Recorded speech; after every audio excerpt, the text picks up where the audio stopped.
Vera, já começo perguntando, né, sobre a importância do dia de hoje, não só para a justiça, não só para o fortalecimento da musculatura da democracia, mas também para um caráter educacional, né, de gerações que talvez ainda não assimilaram o passado do Brasil, não tiveram o acesso adequado a isso para entender a gravidade deste momento. Como a gente pode narrar o dia de hoje, que não é o dia crucial, é importante. Tem gente achando que o Bolsonaro hoje pega a cana, né? O Bolsonaro hoje ele se torna réu, né? Tudo indica, né, que se torne réu para então responder pelos seus crimes. Mas a importância disso, Vera, seja bem-vinda. Bom dia, então, a todos e todas, né?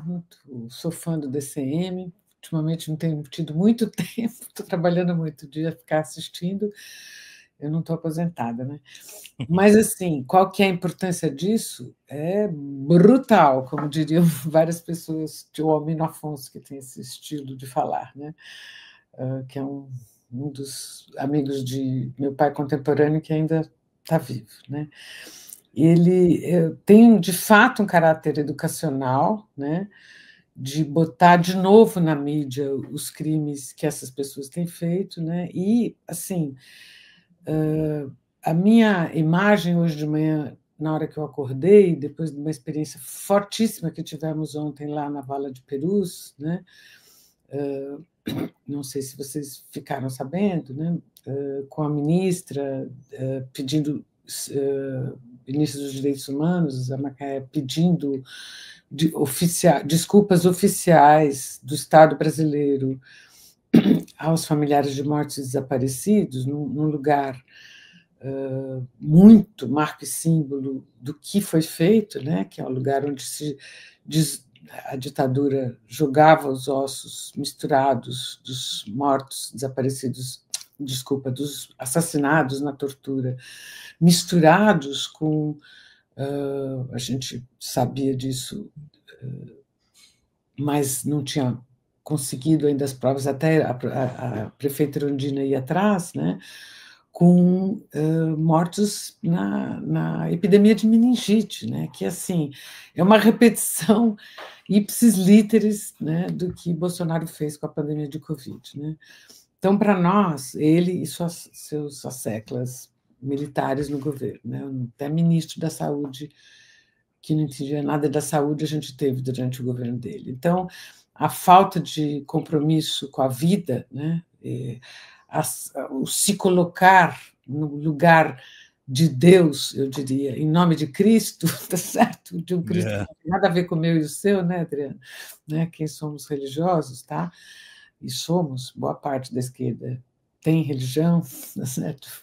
E a igreja no Brasil, durante a ditadura, em São Paulo particularmente, não em todos os lugares, foi fundamental, né? São Paulo e tal, mas essa coisa de se colocar no nome de Deus, decidir quem vive e quem morre, quem é vida que serve, quem é vida que não serve, tá certo? E em nome de Cristo, né? Que foi torturado na cruz, como dizia minha mãe, né? Então, esse é o Bolsonaro e a turma que está sendo julgada, né? Eu quero só ressaltar isso, né?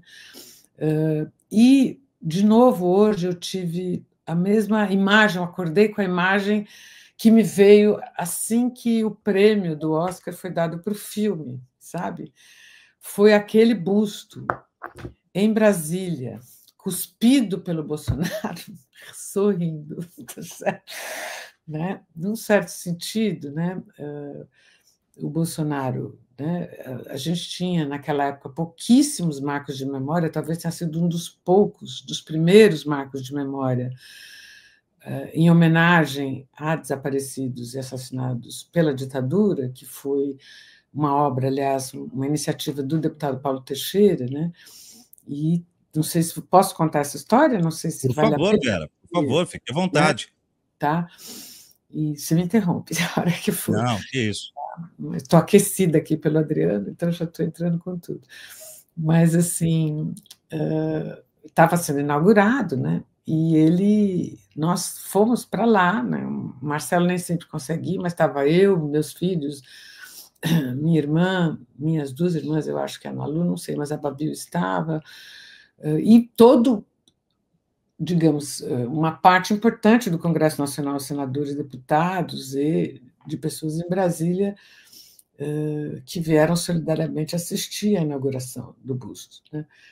E nós estávamos ali e passa o Bolsonaro, que naquela época era parlamentar, que tinha na porta do seu gabinete um cartaz escrito "Quem procura osso é cachorro", tá certo? Especificamente provocando e desqualificando o nosso sofrimento das famílias cujos corpos dos seus entes queridos permanecem desaparecidos e sem túmulo, né? Como é o caso do meu pai e de vários outros ontem lá, né? Que falaram lá em Perus, né? E olha para o busto, ele e 2 armários, que hoje em dia eu fico pensando se não eram os filhos dele, porque eles são grandes, os filhos, né? O Eduardo é alto, mas O Eduardo, eu não me, eu sinceramente a gente não fotografou e não lembro, eu não conseguia, não conhecia o Eduardo Bolsonaro. 2 enormes passando do lado, no meio da gente empurrando, olha para o busto e faz o ato de cuspir no busto para atrapalhar. Esse é esse presidente que chega presidente do Brasil, tá certo? Né? É um sujeito dessa estirpe, que não tem humanidade, nem pelos mortos da Covid, nem por ninguém, né? Quer dizer, é psicopata mesmo, como muitos, eu sou psicóloga, como muitas pessoas já interpretaram, ou seja, é uma pessoa que é capaz de crimes e não ter culpa, tá certo? Nenhuma, né? E de continuar infligindo sofrimento, né? São pessoas que torturam até o fim, né? Então, e está sendo julgado junto com várias pessoas pela lei brasileira, né? Se for preso, não será torturado, entende? Enfim, é interessante, e argumentando, né, ainda por cima que aqui não tem liberdade, enfim, é uma confusão do momento em que, digamos, a incoerência estimulada pelas fake news, né? Não há coerência mais, né? Justamente há investimento pesado via redes sociais da extrema-direita organizada no mundo, na minha opinião, tá certo? Bem organizada e com muito dinheiro, né? Uma das coisas que faz é romper a lógica, tá certo? A direita antigamente tinha que, alguma vez, de alguma maneira, responder a algum sentido lógico, né? A lógica não faz sentido. Você pode dizer isso aqui hoje, amanhã dizer o contrário, e está tudo bem, porque as pessoas não têm raciocínio, a lógica não subsiste, tá certo? Você pode, né? Então, é isso. Eu queria só começar muito bom. aquecida já pelo Adriano, Já, foi ótimo.